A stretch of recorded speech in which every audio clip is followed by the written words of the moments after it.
Hey, what's up? Good morning. The ghost has altered my camera setup again. Good morning. Happy Tuesday. Welcome to Hobby Evolution. Guess what? Great news. Great news. No, it has nothing to do with the new house, my eBay store, my coffee maker. It's working right again. I didn't buy a new one because we know I'm stubborn. I'm just going to complain about it for the next 6 months.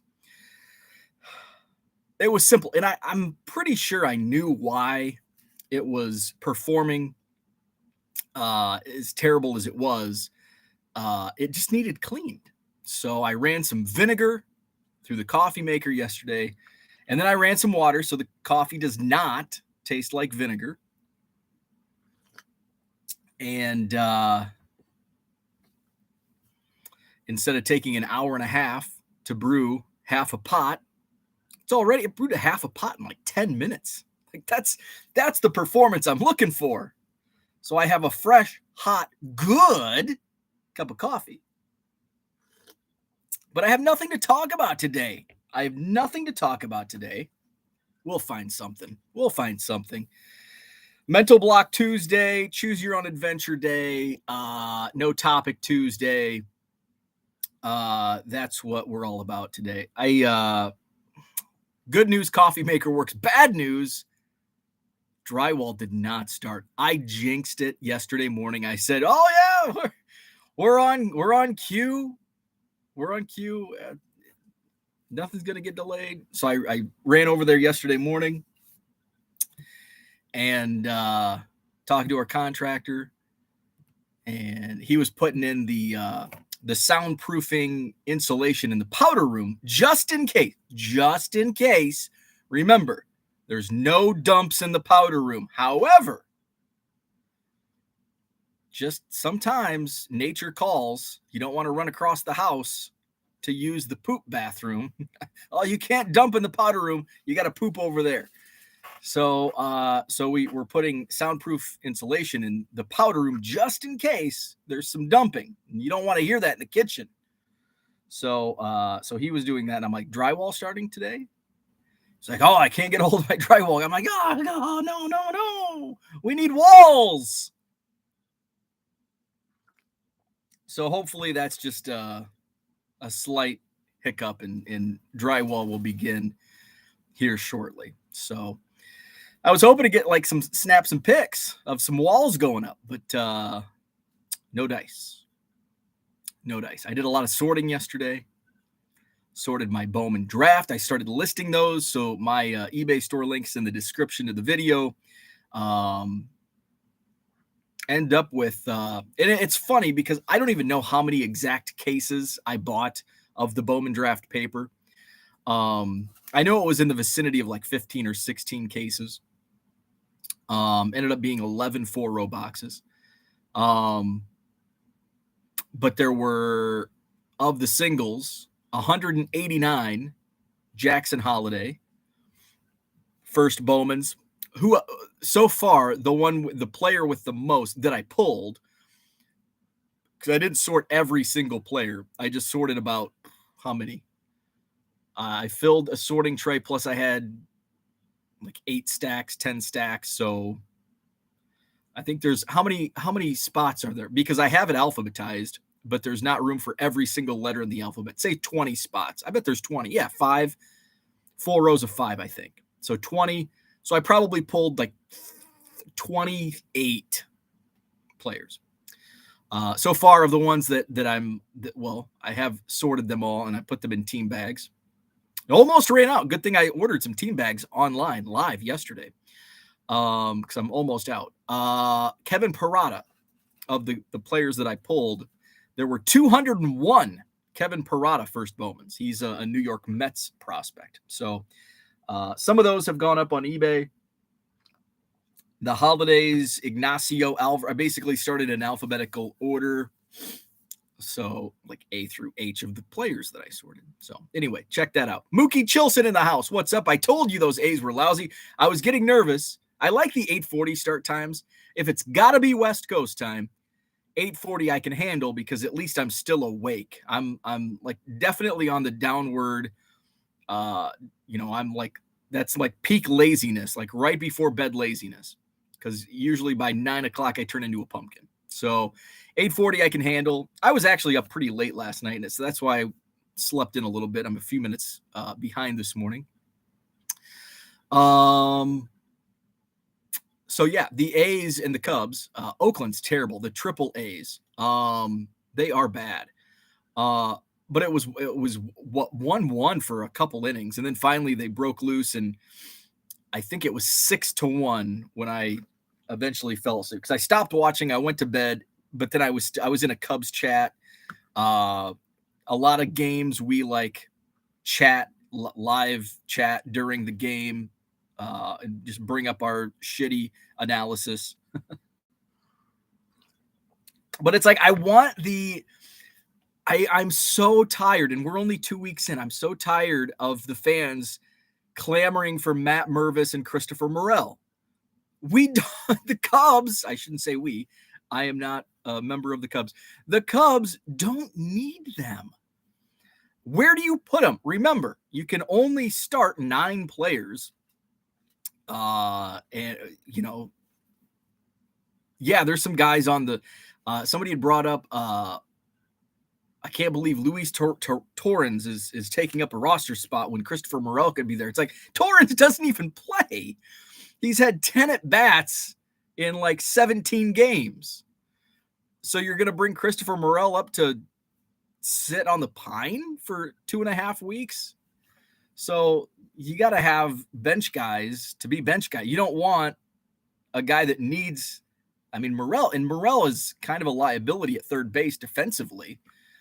Somebody I saw on Twitter, bring Morel up and put him at third and DH Wisdom. It's like, but Wisdom's like a way better defensive player, and Wisdom's also hit 5 home runs in the last 4 games.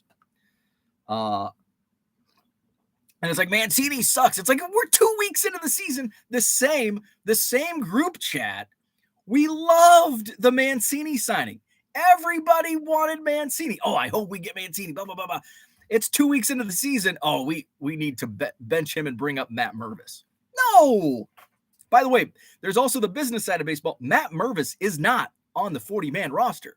So now you have to DFA somebody just to put Mervis up, and because he's hitting well in Des Moines 2 weeks into the season, you can't do that. So it kind of annoys me, some of the comments I read on Twitter. I should probably disconnect from Twitter for like a day. Especially and that's when the Cubs are winning. The Cubs are winning 6-1. And they're playing better than what everybody was expecting. Oh, we need Mervis. We need Morel. No. Can you imagine if the Cubs were like playing if their record was what they were supposed to be? Cue the Dennis Green. Can you imagine then? Oh my God. I'd unplug my internet. Bing Scott, what's happening? Good morning to you. Do you promote your listings? Yes, absolutely. I advise anyone selling on eBay to promote your listings, because if you don't, you're going to get buried. I promote mine. I use dynamic promotions. It's under the, I don't do there's 2 kinds. Let me bring it up here. Marketing promotions. There's the, oh shit, where's it at?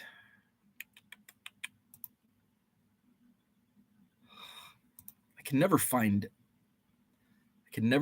like the promo. Maybe it's in the account, but anyway, advertising dashboard. Oh, I bet this is it.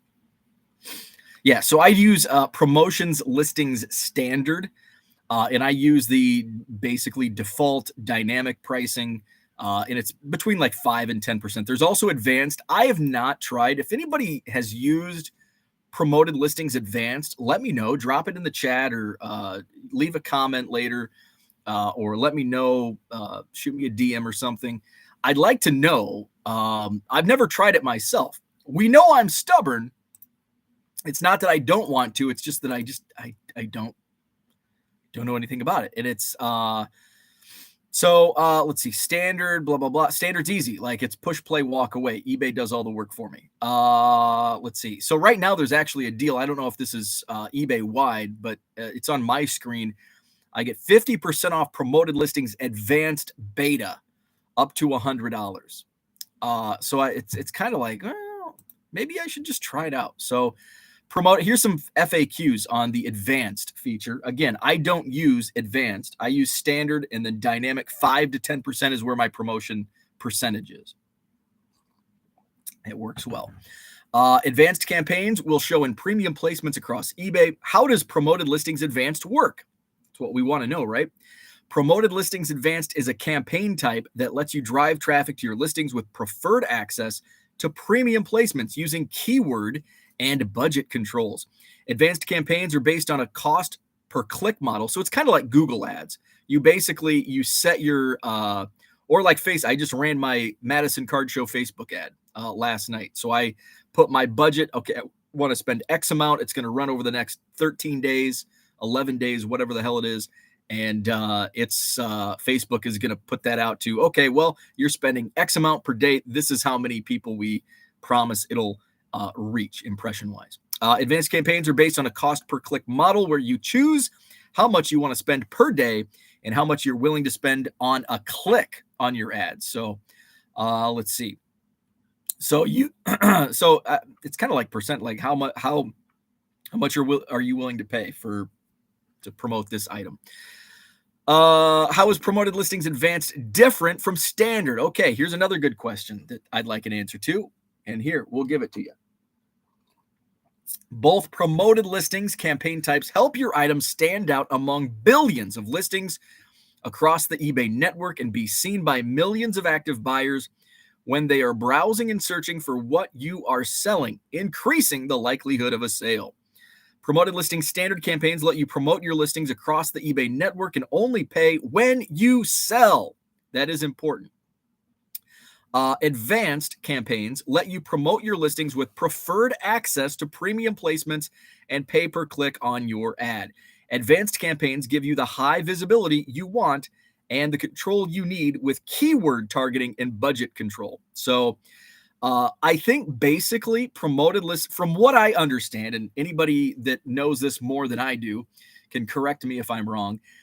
It sounds like promoted listings standard, which is what I use. You set the percentage. eBay is going to, based on the percentage you're willing to pay. If you pay 20%, it's going to be out to the mass, more people than me that's promoting 5 to 10%. But if I have like a dollar card priced at $10, that doesn't mean it's going to sell no matter how much I promote it for. It's kind of on you as the seller to have the items people want at the prices people will pay. And you're not going to pay for any of the advertising, the promotions, until the item sells under promoted listing standard. And that's going to be the percentage. If, say, you set it at, I'm only willing to go as high as 5%, you can do that. So 5%. So if it sells now, that's not going to reach as many people as mine that has 10%. We could have the same, say it's a Jackson Holiday first Bowman. If I'm willing to go dynamic 5 to 10%, today it might be promoted at 10%. You're promoting at 5%. Mine's going to be higher. More people are going to see my listing, but I'm also going to pay a higher price if it sells. And it sounds like the advanced, you pay up front.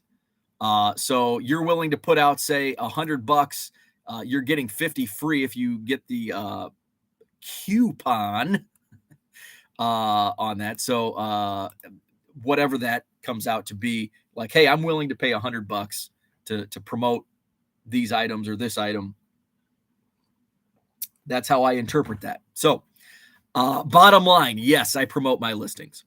George, what's up? Good morning. Good evening to you, sir, I should say. Terry Alexander in the house. Brian Dean, what's happening? Boston Smoke is here.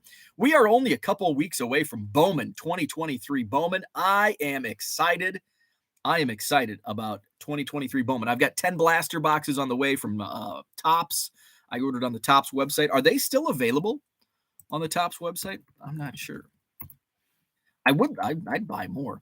I did find out from somebody who's in the know that you will see it's and I don't think they knew this for sure, but they have a lot of insights, and I very much trust their word.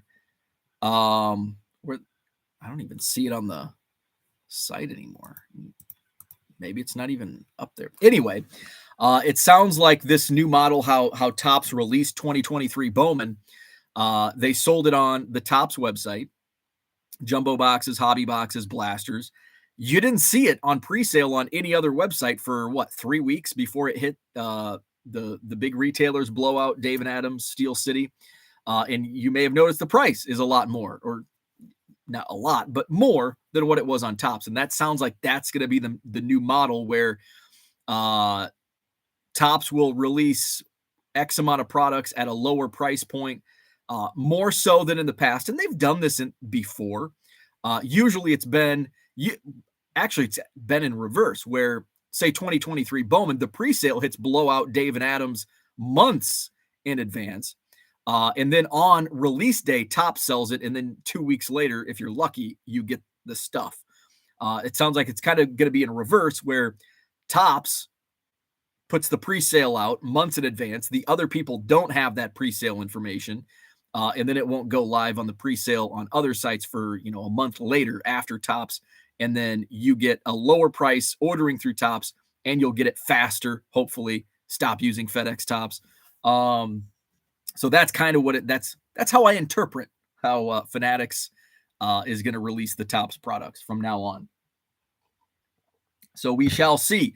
Boston Smoke is here. What's up? Good morning. Let's see. David in the house. What's up? Good morning. Back from vacation, back to listening live to Hobby Revolution. I like Hobby Revolution. Don't trademark that. That's Hobby Evolution, but Hobby Revolution. I like Hobby Revolution. Let's revolt. Brian Wolf, good morning. Just found out the Fujitsu SV600 isn't really compatible with Card Dealer Pro.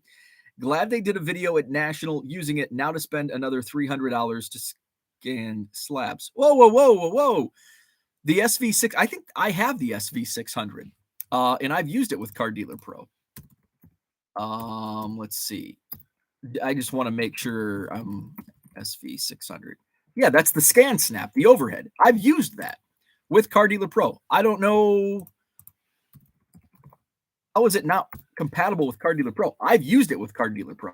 I have the model. It's in my storage room because I don't use it because I don't scan slabs. So yes, the SV600 is completely compatible. At least it was a few months ago. Let's see. I'm on the Card Dealer Pro website. Do I have to? Let's see if I can log in.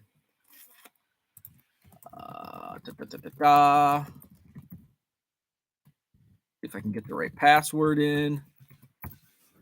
I think I did first try scanners. Let's see, because I think they even promoted on there. Let's see. Oh, they don't. Yeah, but I've because I have the Scan Snap SV600, and I've used it with Card Dealer Pro. It's not a feed scanner. Obviously, you're scanning slabs, you know that. But yeah, I've used the SV600 with Card Dealer Pro. So I'm curious why it's not working for you.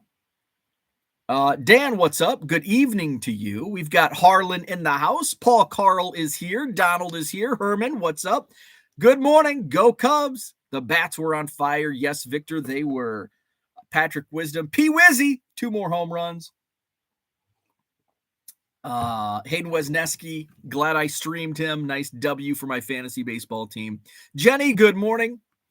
Dan is scanning and cropping Menkos. Paige and Deanie Bean, what is up? Good morning, Dean and Andrew. Long time, guys.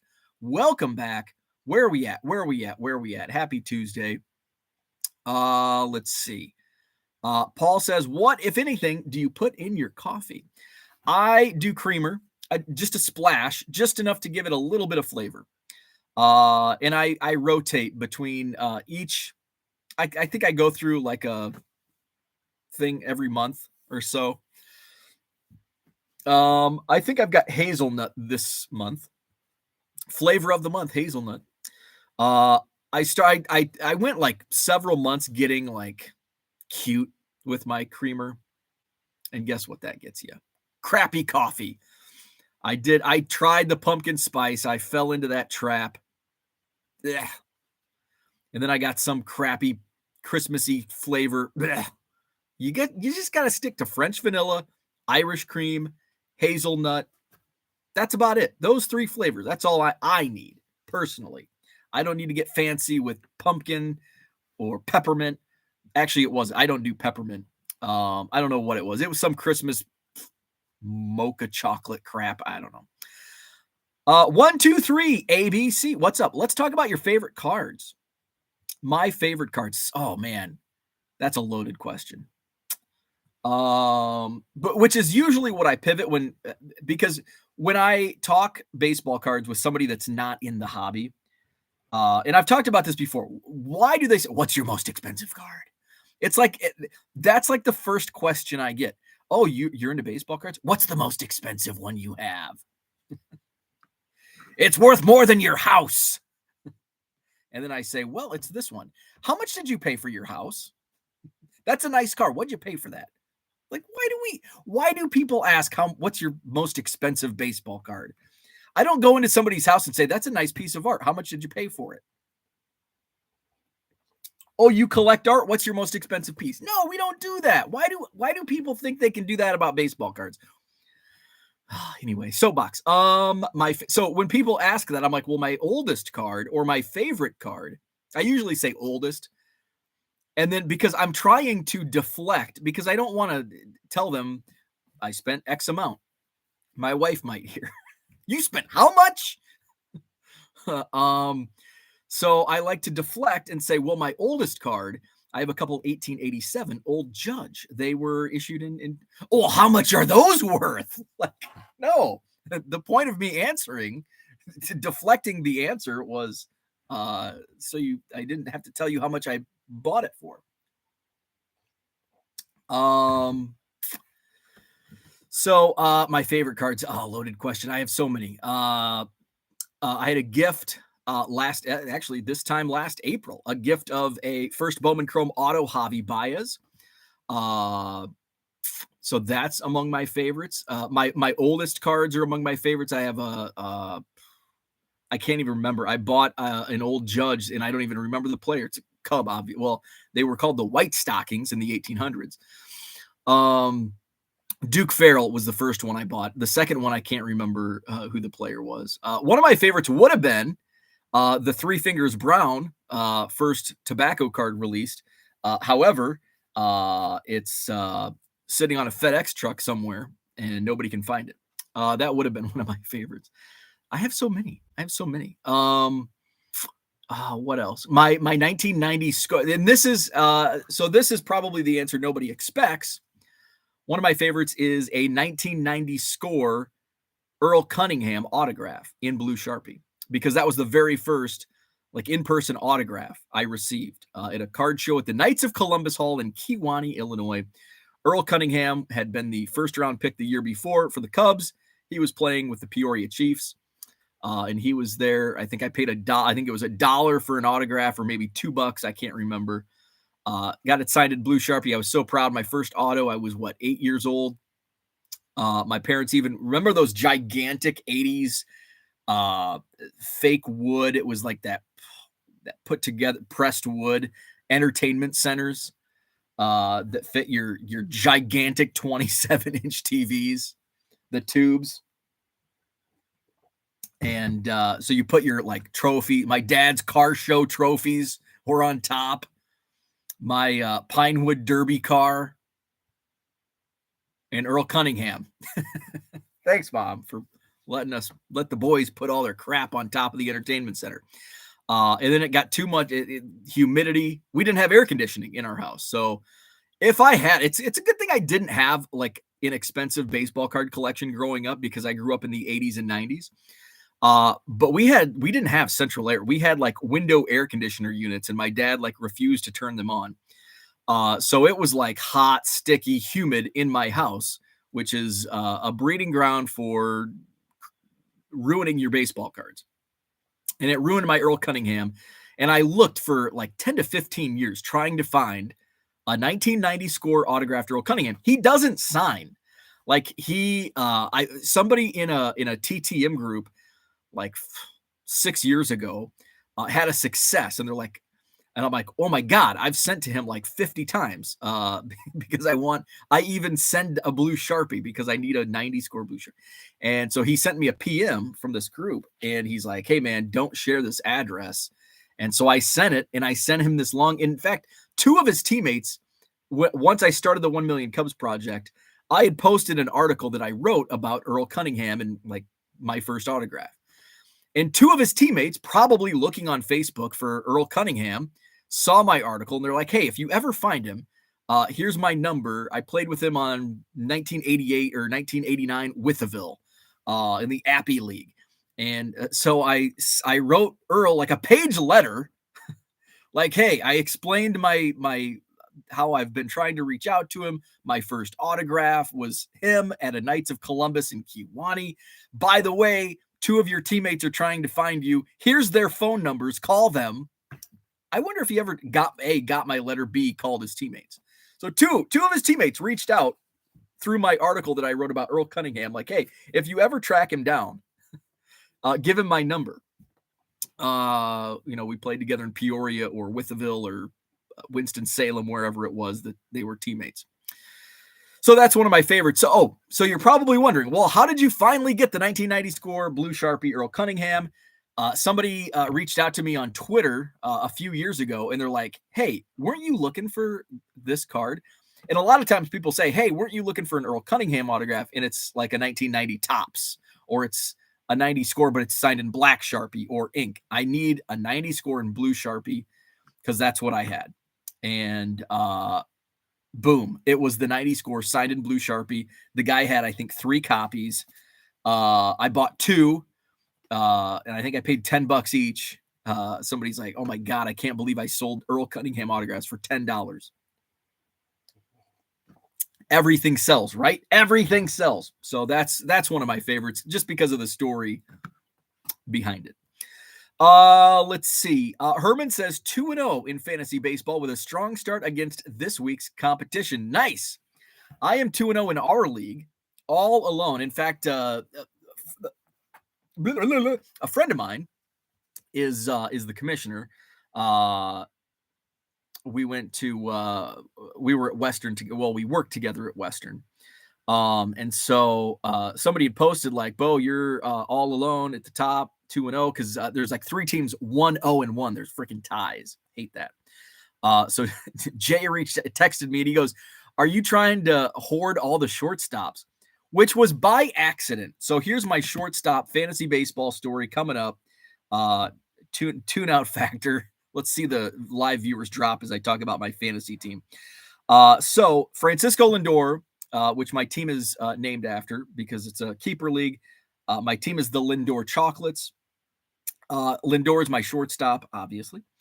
I also drafted Oswald Peraza. Well, guess what? Oswald Peraza, New York Yankees, started the season in AAA. And I'm like, well, shoot, I don't have a backup shortstop. Jeremy Pena lasted late into our draft, and I was shocked. And I'm like, oh, if Pena is around, I'll draft him now. And I didn't. But Jay actually had Jeremy Pena and dropped him. So I'm like, you know what? I'm going to put a claim in on Pena, and I got him. So Pena became my backup shortstop. Then Zach Neto gets the call, and I'm like, you know what? I'm going to snag him and just tuck him away because I have the roster space. So I've got Zach Neto. And then a day after Zach Neto gets called up, Oswald Peraza gets called up. So now I have 4 shortstops. This time last week, I had 1. So Jay actually dropped Jeremy Pena. A day later, his starting shortstop, Corey Seager, goes on the IL. So he's like, yeah, I dropped Pena, and Seager goes on the IL the next day. Wah, wah. Well, hey, I got some shortstop. Let's talk trade, baby. I had a sluggish start to my week yesterday, but Mondays, there were more games than typical on a Monday. Thursday is going to be the That's going to be the toughie. I've got quite a few guys with off days on Thursday. So we'll see how I can make it through the next couple days, get to Thursday, and probably I might have to make a move. You get rid of one of my shortstops. We'll see. David is in cold Florida. Well, enjoy it. It's going to get hot there soon. Good morning, Card Hobbyist. What is up? John wants to know, where is box 13? It's down. I've got these stacked. These are 4 high. Box 13's on the bottom. Let's see. Brian Wolf says it's freezing down here in Miami. Must be 70 something. It's literally freezing here. It's 30. It's snowing lightly in Cleveland. Good morning. Our snow did melt yesterday. There's still like some powdery stuff through the yards, but most of it melted. Good morning, Zach and Porter. I see Madrigal's baseball IQ is still in question. Coming out of college, he was supposed to be so, quote, smart. You know, Madrigal's, I'm actually not too disappointed with Madrigal. As long as he's not playing every day. Like let's see, 2023. He's hitting 316.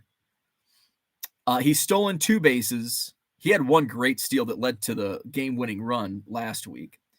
He's kind of his defense. Well, he's been playing out of position too. His defense has been over. He's been playing. I guess we can break it down. I'm on Baseball Reference. So his natural position is second, and he's been playing a lot of third base this year. Where's fielding? 2023.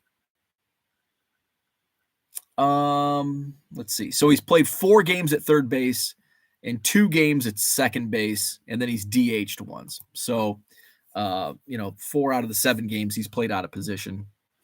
But I'm coming around. Like, if he was hitting like 240, I would be like, get him on a bus to Iowa. But he's hitting 316, so I can handle Nick Madrigal on the big league roster. John says A's rings 9, Cubs rings 3. How many rings do they have in 2023? That's all that matters. John sounds like a Cardinals fan. 1908. Cardinals, 16 World Series, or how many? 11 or whatever the hell it is. Suck it, St. Louis. You're boring. Kyle, what's up? Good morning. It seems like forever since we heard about you getting a Goodwill pallet. It has been forever. In fact, I went to email my my contact and I got delayed. So I've got to find out what's going on with the Goodwill pallets. I think January 30th was when I bought the last one.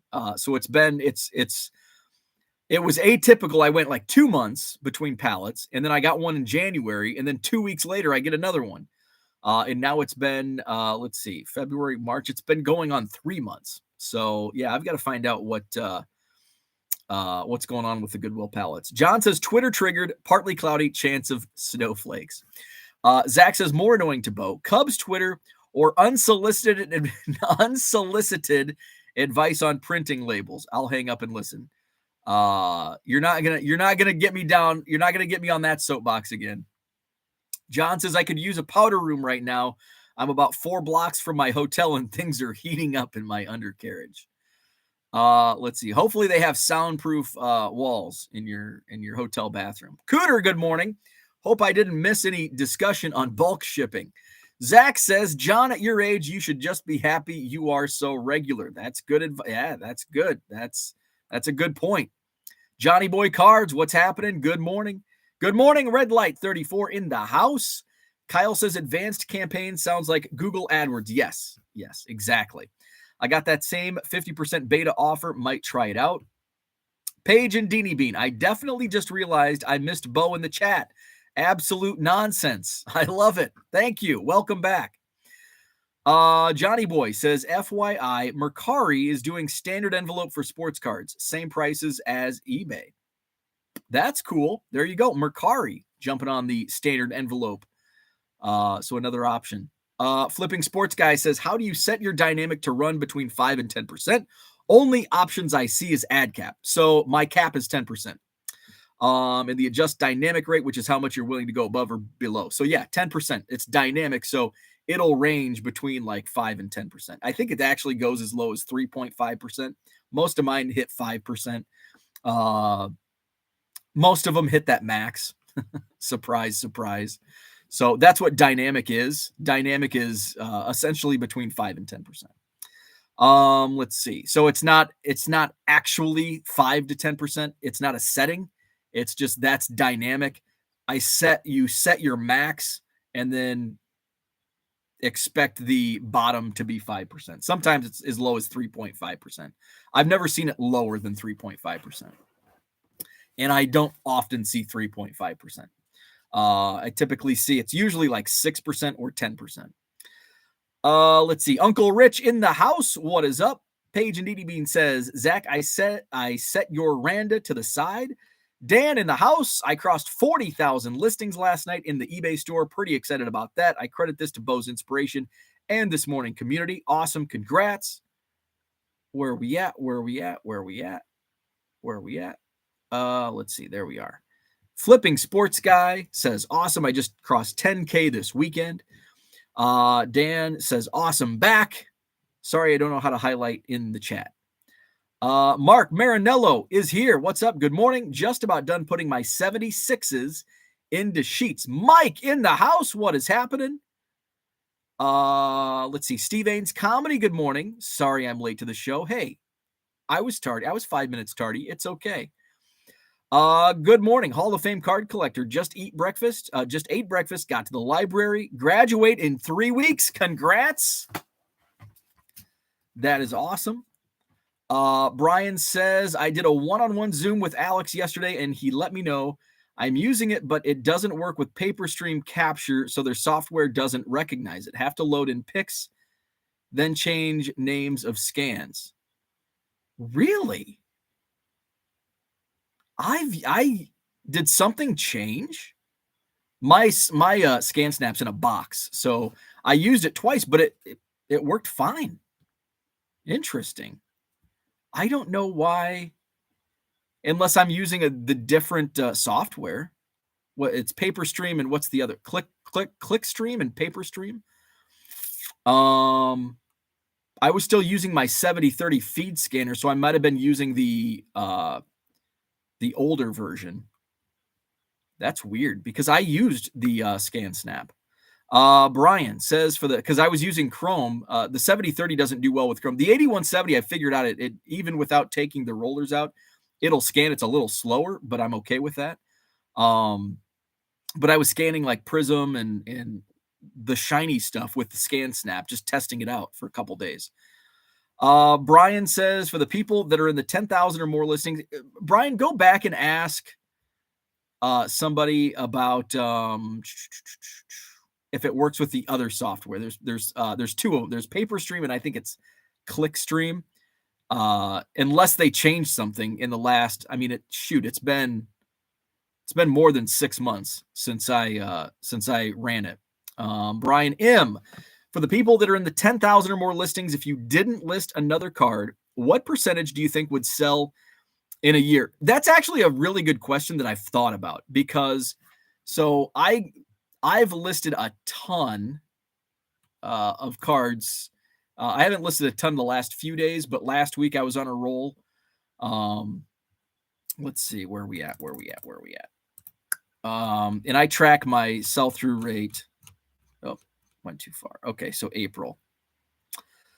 So my sell-through rate when I calculated it yesterday was 0.27%. So it's dropped quite a bit because I'm now over 38,000 listings. On April 1st, I was at 34,000 listings. And my April 1st sell-through rate was 0.29%. But in 15, 16 days, I added 4,000 items to my eBay store. So I'm adding more than I'm selling. And, you want to maintain that sell-through rate. But when you're listing so much so fast, it's not going to catch up. Your sales won't catch up to the amount you're listing until you start slowing down. Now, in these next couple days, I'll probably see my sell-through rate tick up a little bit because instead of adding 800 to 1,000 cards per day in my eBay store, I'm adding 100 per day. So it's gonna slow that down, and my average is 115 sales per day, something like that. So to answer, I don't know. If I stopped listing today and say at the end of the year, where would my sell-through rate be? I don't know. It would be higher, obviously, because I wouldn't be listing anymore. And I would still have, 38,000 plus listings, as that dropped.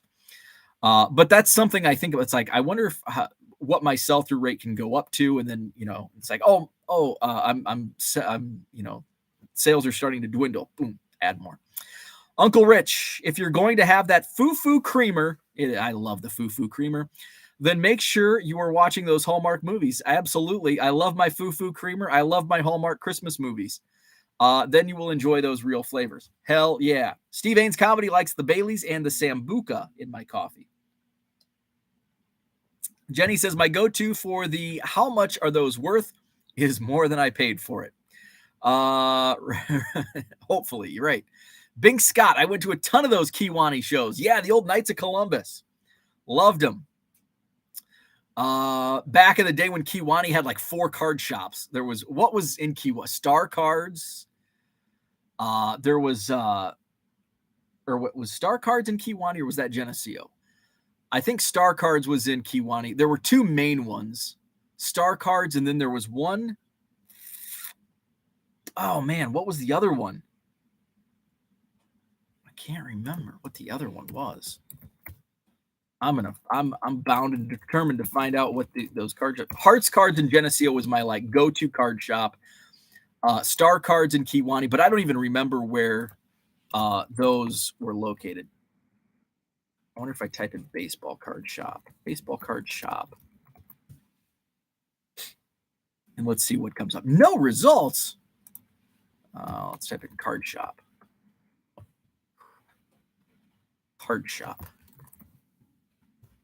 Star Cards, and oh my God, it's driving me nuts what the other one is called. Let's see. We'll go to the 1980s. Let's see. Book card shop. That's 81. Let's go 88. See what comes up.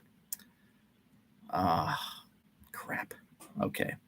This is riveting content. Me looking up old newspaper articles. Let's go to the 90s. And then I swear I'll wrap this up. We'll stop talking about Kiwani card shops. It's not Gazzardo's. League Leader. That's not the one I was thinking of, though. Oh, this is 1995. I remember this card shop. This was on just down the street from Breedlove's. Oh, wait. League Leader card shop. That's located in the Sheffield Flea Market. Okay, so that wasn't it. Well, son of a biatch. League Leader. There was a card shop in the mid-90s just down the street from Breedlove's, because I remember buying like 93, 94 Fleer Ultra basketball, and I pulled, what was the basketball insert that was really popular out of Ultra? Scoring Kings. I pulled a Karl Malone Scoring Kings, and I think I sold it to the card shop for like $10 or whatever it was. Crazy amount of money. Let's see. John says, by the way, the best hobby content ever has been Rich Klein's last 2 appearances on Sports Card Insights with Dr. Jim. Those are must listen. When Rich and Dr. Beckett get together and just talk, that's the best hobby content ever created. I agree. Jenny says, speaking of the humidity with cards, I was going to mention, are you planning to have a dehumidifier in the new card storage area? I'm wondering if the furnace will put out lots of heat in the area. It's a good question. Yes, I do have a dehumidifier in the I have one in my room there. So yes. Let's see. Brian Wolf says, anyone get error code 717 when uploading from Card Dealer Pro to eBay? Item weight is missing. I don't get that error, but I haven't been on it since yesterday. That's what, sometimes I see problems and it's like a now problem. It wasn't a this morning problem. Let's see. I would say just put in enough. If you don't have anything, well, first, I guess I would ask, do you have anything in your item weight? If it's blank, put like 1. for 1 ounce. Mark says, my parents had a battleship-sized console in the 70s. It had the TV, stereo, and record player. I was just talking about those with my group of high school friends. I don't even know. Sometimes we go on these text tangents. What was it about? We were talking about one of my friends had an old car that he sold to a teenager. This is, you want to feel old if you're 40. This is going to make you feel old, or if you're older. It was a 1998 Accord. The kid was born in 2008, so he's about to turn 16, get his driver's license. So he's got a 1998 Accord. And I'm like, 1998? That would be the equivalent of us, if you're 40, getting a car from 1972 when we turned 16. That like blew my mind. Like a 1998 Honda Accord to a kid getting his driver's license today would have been like us at 16 getting a 1972 Dodge Dart. Unreal. So one of my other friends says, reminds me when we bought our van, it didn't have a CD player, and the sales guy just had a blank stare because he probably was like, nobody uses CDs anymore. Then we were talking about Pioneer stereo systems, and I brought up those gigantic, and like I'm thinking, like I remember my dad telling me about like these gigantic who said it, Mark is talking about, and I like looked at him with a blank stare, like, oh my God, I've got this Iowa boombox CD player changer, 6 CD changer. This is the wave of the future, CD players, man. And now here we are, like kids these days are looking at us like, what the hell's a CD changer? Kind of like I looked at my dad when he's talking about these gigantic stereo consoles. Times they are changing. Landry the Legend. Earl Cunningham played near my hometown. Yes, in South Carolina. He was a freaking stud. My dad got me his autograph on a 90 Topps card from one of his relatives he worked with. Good times in my early card collecting days.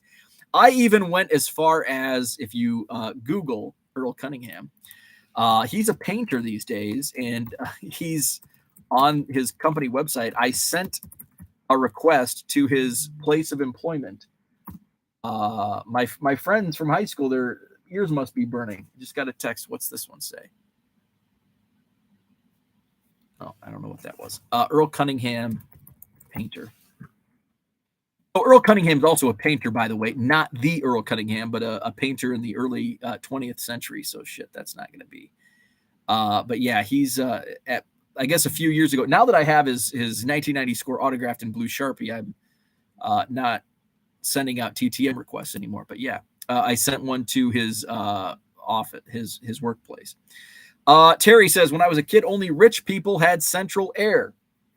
Yeah, I think when I was growing up, it was starting to be a thing. But also like remember those satellite dishes? Like the rich people had satellite dishes, like the space. They look like spaceships in the backyard. Don't play on the satellite dish. We didn't even have cable TV. We had cable TV like when I was like until we moved to the new house. And then we go to the new house. We don't have central air. My dad built the house without central air because he didn't like air conditioning. And we didn't have cable TV. So first world problems. I don't have cable TV. Let's see. Jenny wants to know if Mike Red Light 34 is on the crane. Steve says hit the like button. Thank you, Steve. Stay safe up there. John says 2016, right? Let's see. Steve says, oh yeah, today is tax day. Where are we at? Anyone else working on taxes today? So what we do is all of our tax stuff is done. I mean, it was done like months ago. Months ago. But then we don't pay until today. However, the account, he sits on it. He's like, here, this is how much you're going to owe. And then the check goes out today. Sal Dougie, what's happening? Good morning. Zach and Porter is taking off. Have a great Tuesday. Good morning, Andy Mack. Flipping Sports Guy says, so you don't have a minimum set, but yeah, with all us choosing dynamic, it will usually be the max. Yeah. Let's see. They had to make tax day on my birthday. Happy birthday. Happy birthday. Happy birthday. Double A Cards, what's up? Good morning. Flipping Sports Guy says, Brian, are you using Car Dealer Pro website or the program? Terry says, I used my ScanSnap, but not with the desktop app. I just use the web app. Yeah, I use the web app. I recommend using the web. Do not use the desktop app. Let's see. Hall of Fame card collector. All my good players are on the IL. Altuve, Duvall, Harper, Darnaud, and Tatis suspended. Well, at least you knew Tatis was suspended when you drafted him. Although he is. Have you seen what Fernando Tatis is doing in the minor leagues? He is freaking crushing it. Fernando Tatis Jr. is absolutely crushing it on his coming back tour. And he has rejoined the Padres as his suspension nears an end. I'm trying to find an article where he homered 6 times. Fernando Tatis Jr., working his way back to the major leagues, serving his suspension, was able to play minor league games. He hit 6 home runs in 12 at-bats. Amazing. Get those Tatis cards ready.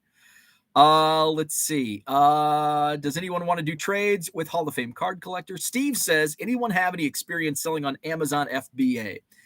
From what I've read, and this is my opinion, or my take from no experience at all. What I've read, it's much more difficult to, I think, get accepted, and like it's not as easy. And I don't think they allow new sports card sellers on Amazon anymore. And again, this is just stuff I've read. I don't know if there's any truth. I've never looked into it. So if anybody does have experience that can offer Steve a better answer, speak now or forever hold your peace. TD Sports Cards, good morning.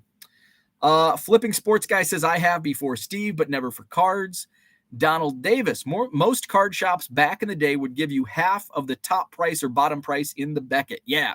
So I can't remember what that Karl Malone Scoring Kings, what I actually got, because I think it booked for like $20, and I think I got 8 for it or something. I can't remember. Terry was an FBA seller for a few years. Oh, somebody just mentioned they sell. Andy Mack, I sell on Amazon FBA. There you go. Andy, provide some insight. Card Hobbyist, I remember seeing the 100 disc CD changer tower at Sharper. Oh man, that's a throwback. Sharper Image. Sam Goody. What was the other one? Music World. Thinking how awesome it would be to have that. Oh my God, yeah. 100 disc CD changer. Mike says my friend had 100 disc CD changer. My mind was blown in 93. Hell yeah. 100 disc CD changer. I had my biggest CD changer was a 12 disc. It was in my car, and it was in my trunk. So it was like, I've got a 12 disc CD changer in the trunk of my 1989 Pontiac Sunbird. And this was before the days of like clicking a button to open your trunk. You actually had to stick a key in the damn thing, open up the trunk.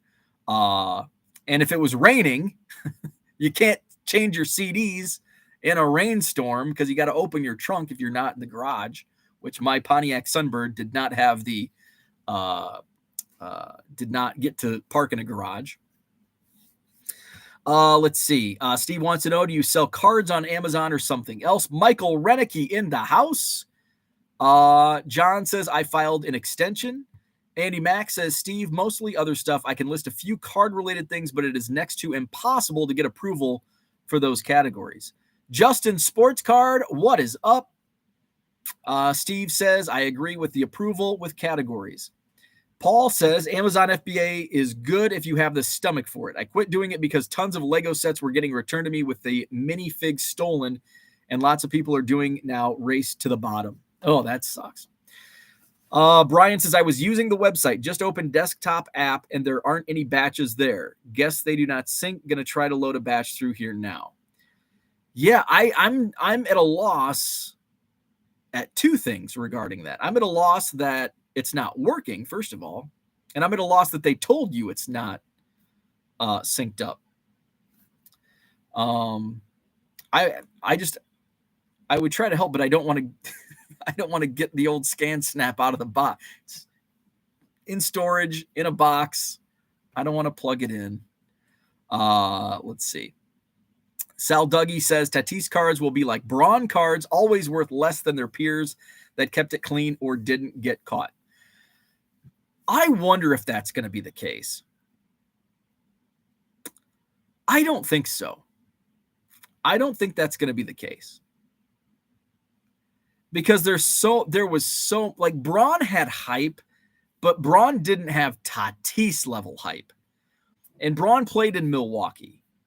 Tatis is in San Diego, and he's on like this, we're 2 weeks into the season. They haven't started off well, but it's like an all-star team. And this is a different generation of collectors too. Because a lot of the kids these days, they weren't around when Braun was, or they were in diapers when Braun was playing. I wonder how this new generation will take to PEDs. Because our generation and the generation above us, I think I speak our generation, and I speak to the 35 to 55 crowd. And I think that generation is mixed on PEDs. I think the older generation, the 56 and up, I think are a little more anti-PED, and they would take that route of I'm not buying his cards and the market sucks on those players. And I think the younger generation is going to be more accepting of PEDs. That's just my thoughts. What are your thoughts? Andy Mack says they don't allow new sellers to get approved for sports memorabilia. In my experience, this means Amazon is not interested in expanding that segment of the marketplace. Yeah, and I wonder why that is. I wonder why they don't want new. I wonder if I don't know. I don't know. Harlan says I sold a raw Scoring Kings MJ a couple months ago for $550 on ComC. That's amazing. I found, speaking of MJ, I found a collection that I had looked at. And I talked about this pretty extensively on Hobby Evolution this time last year. In fact, it's probably been a year since we put the offer in on this collection. They decided to, I don't know what they decided. They decided to not take our offer, essentially. But I had looked at it separately. One of the dealers at my former dealers at my Madison Card Show, he runs a shop now. And we had decided he had looked at it separately. A couple other dealers had looked at it. I was not interested solo to buy it. And really none of the people that looked at it from what it sounds like were interested in this particular collection. It was, and I think the main reason was it was kind of all over the board. It was an awesome collection. Would have loved to have it. But it was a lot. It would have been a lot of work. And it wasn't junk. It was good stuff, but it was like a lot of $20 to $100 cards. And a lot of stuff that's not going to move fast. Like some of it would move fast. A lot of it would sit. It would take a long time to get back to break even and then start making profits. So it went on, and, I'm like, I'm probably going to pass. But I'll, if anybody reaches out, or, if I come up with anybody, I'll let them know about it and give them or give you their contact information. You can reach out. Anyway, one of my dealers was talking about it, like, hey, let's go in together. Let's split it. We can do like a YouTube series where we do a draft. We go in, we buy it for X amount. We split it. You put in this amount, I put in this amount. And then we basically comp everything out, and then we do a draft. The more I thought about that was going to be a lot of damn work in itself.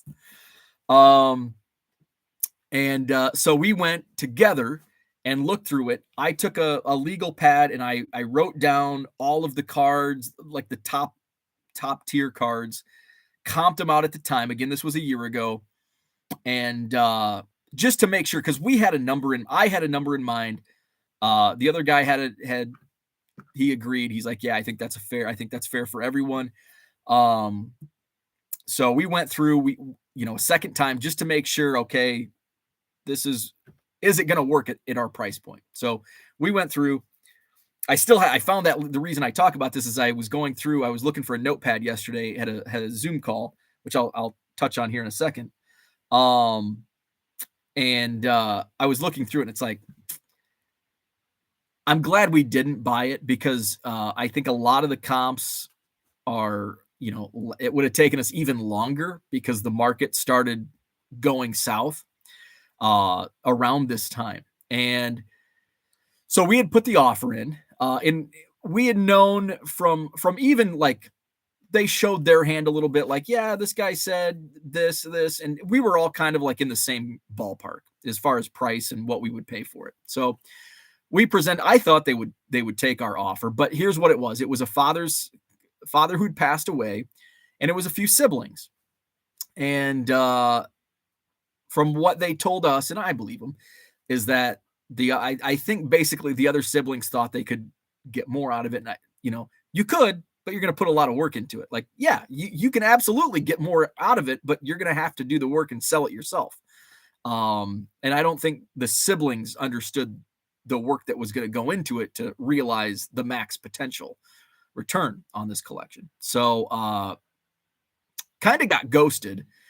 In about 3 weeks went by, and I reached out to the guy that I went in on it, and I said, I'm like, we haven't heard, like, I've used a portion of the money I had set aside for this on other things because I'm not going to wait around. And I'm like, are you good with just we can reach out to them and say, hey, deal's off the table. And he's like, yeah, I'm cool with that. I'm like, okay, let's give it another day. And their ears must have been burning, and they had reached out to us and they're like, hey, we talked it over and we're just going to hang on. I can't remember what they said, but essentially they weren't going to. I'm like, oh, thank God. And now as I look back and I started looking at and just by looking at the prices, the cards and the prices, and I'm like, down. Cause there was a lot of basketball in there. And I'm like, Jordans and Kobe's, which you can flip pretty fast, but they're not at the same level as they were in March of 2022. And now that I look back and I'm like, okay, I'm glad that we didn't do it. Now, would we have still made money? Yes. It would have taken a lot longer. And the work for us to split that to comp it out, split it up would have been a lot of work. I probably should have put in the offer myself and just done it all. And I don't know, maybe they would have taken it early on. I don't know. Anyway, there was something else. Oh, I had a Zoom call yesterday. I mentioned I'll be in Dallas in a couple weeks. I'll be at the Collecticon and the Collect Tech Summit. So I'll be on a panel on Saturday night, May 6th at the Collect Tech Summit, which I believe is at the Fort Worth Hilton, I think. So I'll be on a panel with Ted from Collects, Car Dealer Pro, and Carrie from American Arbitrage. So Carrie and I will be on a panel speaking about using technology to build our business, kind of give, for people that watch and listen to this show, my story, but I don't know Carrie's story. So I'm actually interested in learning his story and his thoughts on the topics we're going to talk about. So that's going to be Saturday, May 6th at the Collect Tech Summit. I'm going to get in on Friday, May 5th. And there's a potential, if I get in on time, I might be able to take Heritage Auctions is giving them a tour. So I might get to tag along on a Heritage Auctions tour on Friday if I get there in time. So looking forward to that. Should be fun. I believe they're going to be recording the panels as well. I'm not sure who else is on the panels. I think they're going to be releasing some sell sheets with the panels and the different, because there's several different panels going on.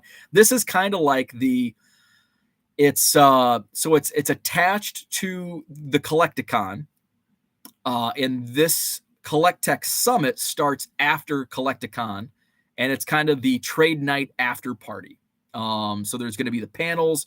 There's going to be a trade night. I think there's going to be like a casino thing going on later. So yeah, looking forward to that. Going to be fun. Let's see. And hopefully it's warm in Dallas in 2 weeks. Let's see. Where are we at? Uncle Rich. The story reminds me of one of my favorite offer stories. Pre-pandemic, when I was running shows regularly, I would get calls from people wanting to sell cards or information. Some guy called me, gave me the rough story of what he had, and I said, sounds like it's about $200 to $250 you should receive. His response was, you are the sixth person who gave me that exact range. I laughed and said, see, I think we all know what everything is worth. Exactly. In this collection that I was talking about, I'd love to share. The notepad is upstairs, so I won't run up there and get it, but there was some really good,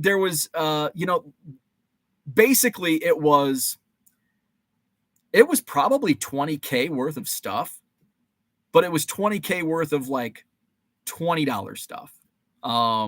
So it would have taken a lot of stuff, a lot of sales. But there were some outliers. There were about a dozen cards that were probably in the $200 to $300 range, maybe up to $500. I think the biggest card was a Beam Team Jordan, which at that time sold in the $400 to $500 range. I think that's dropped significantly down to maybe $300. I don't know. There were a lot of autographs, but it was like lower end autograph, like $20 autographs. It would have been a really fun collection, but there would have been some stress behind it because it would have taken me a long time to recoup. Brian says neither the web app or online will recognize the SV600 scanner when plugged in. App won't let you load cards in manually, has to be from the scanner directly. Gonna ask eBay and Card Dealer Pro. Card Dealer Pro is responding fast. So do me this. I don't understand why it's only because I've tested. Let me go back into, can you save an image to your desktop and upload it? That's worked for me in the past. Again, 6 months ago, it's been. Let me go into, because none of this sounds right. I need to save this damn password. Oh, it did log me in. So let's save a card. Let's pick a card, any card. What do I got? I've got let's see, 1989 Topps Jose Canseco. That's just like my default. Pick a card, any card. The 89 Topps Jose Canseco. Images. So I'm curious, if you scan a card to your desk, or if you upload a card to your desktop, it took me to freaking eBay. Save image. I mean, it should be able to recognize your card from uploading it to the desktop. Okay, I'm back in the chat. Okay, you haven't responded. Card Dealer Pro. Let's go to batches. Let's do a test batch. Create. Oh, wait, no. Okay.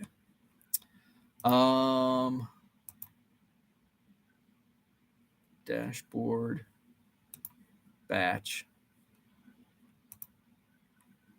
new. Oh, I think I titled it. So test Jose. Here we go. Baseball, price optional. We're just going to do standard. Now create. There we go. Upload card image. We're just going to do the front only. 89 Topps. Upload. And let's see. What results do we get? Go back in. Where's Brian? Card Dealer Pro. Brian says, let's see.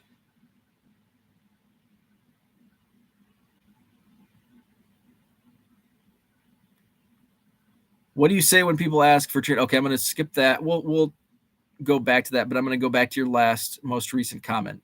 I made a batch with the SV600. Cards didn't match front and back. Had to change names. Okay, so are you saving? So here's what I do, and this should work.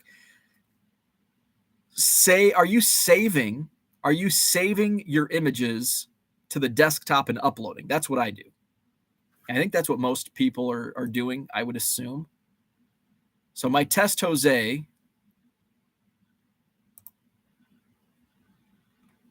and it said, oh, it didn't match up. I'm surprised. Why did that manual search required? Huh.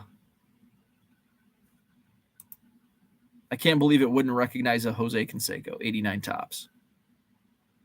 So maybe is that what you're talking about? So it's just not, and I just did an upload. I just saved a picture to my desktop. I saved a picture to my desktop and then uploaded that photo from. So it sounds like you are saving. I don't think it's a scanner problem.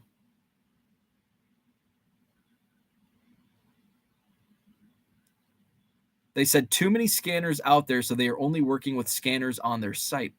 But it's not a scanner. I don't understand what information they're giving you because it's not a scanner. It's an image issue, not a scanner issue. Because you're not syncing up the scanner in Card Dealer Pro because you're using the scanner to scan the images, and then you're saving the images to your computer, correct? And then you're uploading. So it shouldn't be a scanner issue at all. It sounds like an image recognition because I had an issue just now with no scanner. I found an image of a 1989 Topps Jose Canseco, saved it to my desktop and uploaded it to Card Dealer Pro, and it didn't recognize it. So I don't think it's your scanner. I think it's an issue out there with the imaging with Card Dealer Pro. Okay, so I'm going to go back to your first question. What do you say when people ask to trade through eBay message? Crazy people don't know eBay will shut you down for dealing outside a platform. I don't say anything. I ignore it. So that's what I do. Let's see. Brian, I just tell them I don't make deals off eBay. I don't block them or anything. Yeah, I just ignore it. Let's see. Paul, good morning. Baseball card curmudgeon, what's happening? Victor, the rookie card specialist. Did Fujitsu recently merge or sell the company? Name change. What do you know about this? I don't know anything about that. Fujitsu. Let's Google it. I mean, Fujitsu is like a global company. I don't think so. Fujitsu News. Fujitsu and Anthesis partner to accelerate the adoption of actionable decarbonation plans through digital innovation. Fujitsu buys Norwegian distributor. PFU rebrands industry-leading document scanners from Fujitsu to Ricoh. The U.S.-based of PFU Limited maybe that is what you're talking about. Let's see. Brian says they said, we talked about that. Change name to Ricoh. ChronoCard has support for the SV600. They have a freemium model. Could test it with their software, see what happens. Yeah, I just don't think your issues are a scanner problem. I think it's a recognition on Card Dealer Pro. And I'd have to see, and I have to know what, I guess I could go back in the chat, see what's happening. Let's do one more for the road. Let's see. What's a card? I think I used 1986 Topps Jerry Rice one. So let's just find a different image. We want an image. Try to find one that's not an eBay image. I don't like Google. Google's image is changed, and I guess maybe it is good that eBay's like showing up so much on Google. That is good, but I need a raw copy, a raw image of a Jerry Rice. Let's use TCDB. God dang it.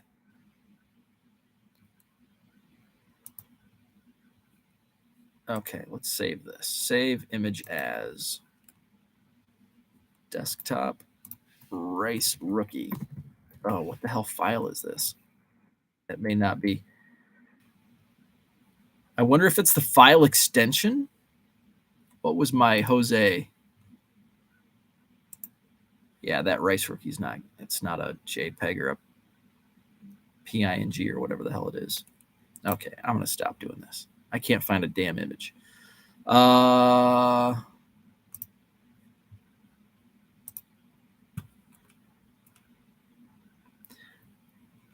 Anybody else like Google's new? It used to be so easy to search images on Google. Now it's like frickin' everything's an eBay link. I should be happy with that.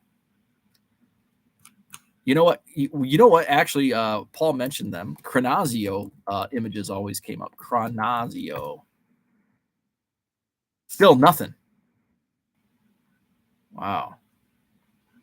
Frickin' eBay or frickin' Google. Frickin' Google. All right. I give up. Terry says, my Card Dealer Pro does not connect to any scanners. I scan with the scanner software and then up.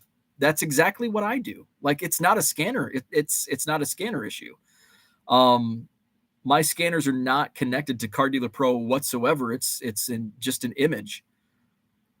Brian says, just going to go buy a flatbed. Card Dealer Pro suggests from Office Depot today. Anyone want?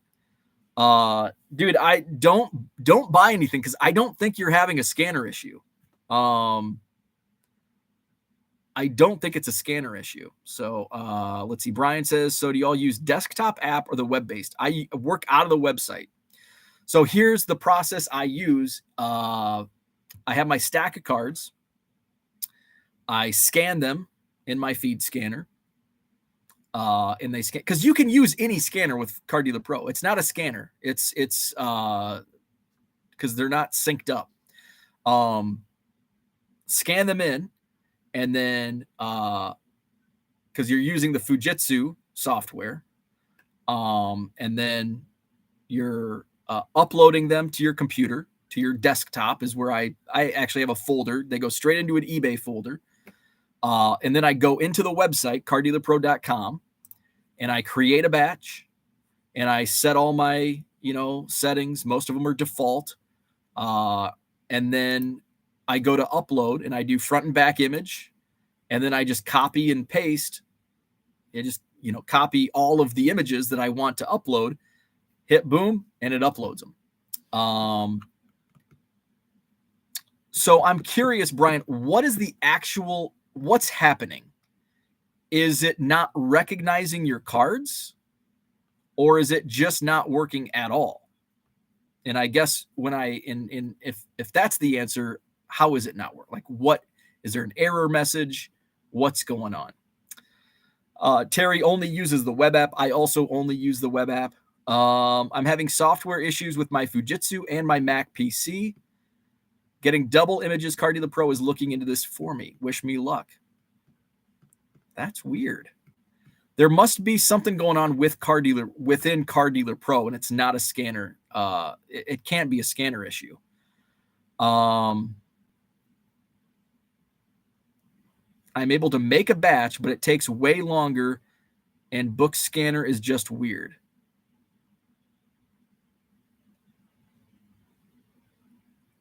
Yeah, I don't get what your problem. I don't get what the issue is.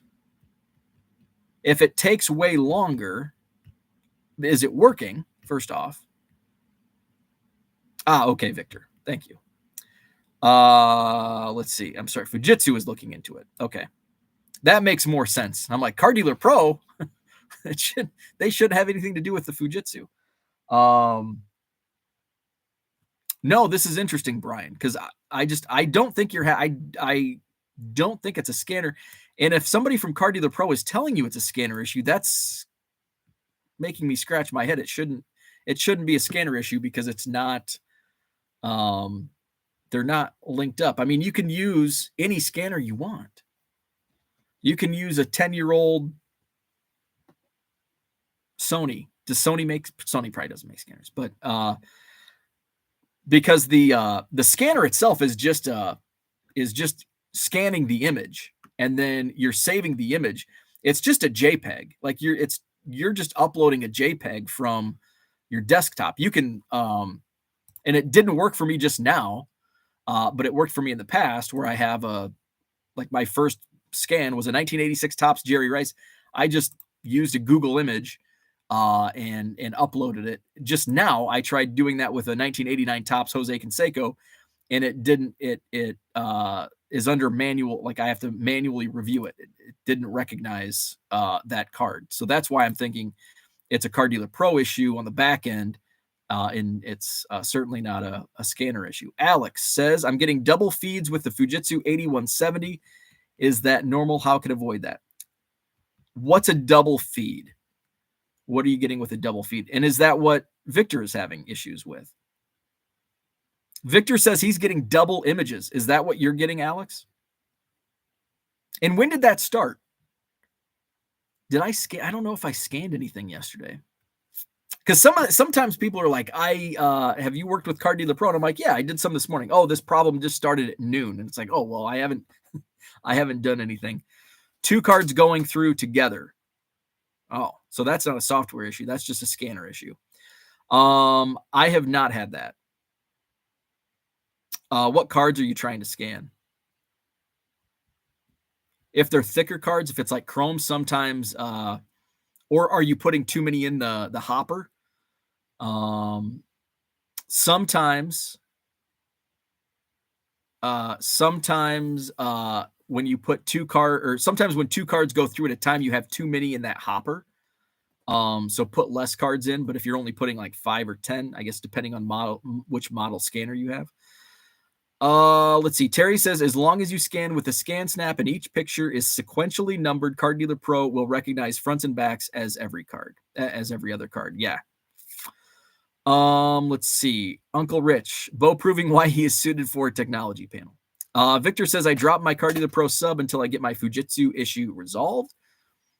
Yeah, and that's probably good. I've done that in the past. Because if you're not using it, there's no reason to keep going. So, Brian, I don't think I have any help, but before you go buy another scanner, I don't want you pissing away another $300. I don't think it's your scanner. I think it's a Card Dealer Pro issue. I think it's something. It's because the scanners in the Card Dealer Pro software now. And here's what this was brought up in the Hobby Evolution Facebook group. By the way, we're at 185 members. I'm going to share the link here in the chat. Share, copy link. Join the Hobby Evolution. We can actually, I think you're in there, Brian. I'd like to hear how this plays out. Where was I going with that? Hobby Evolution Facebook group. I can't remember where I was going with that. Why was I going there with Hobby Evolution Facebook group? Brian will post his journey in Facebook. Damn it. There was a reason. There was a reason I brought up the Hobby Evolution Facebook group, and it had to do with our little conversation. Now it's lost on me. I need another cup of coffee. Okay, we'll end it there. We can keep the conversation going in the Facebook group, Hobby Evolution. The link is in the chat. It's also in the description to this video. What else is going on? Not much. Remember, this was No Topic Tuesday, and here we are in almost 90 minutes in. That's kind of what happens. Let's see. So, so we're gonna follow Brian's journey of the scanners. What's going on over in Facebook?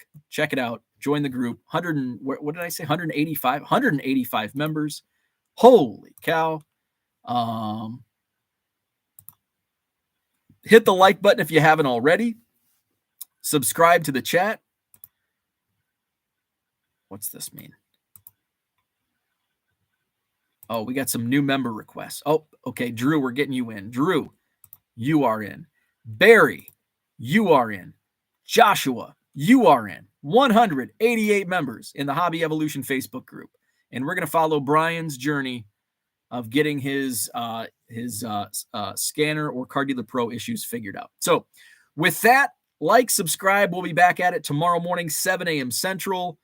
Have a great Tuesday, and we'll see you then.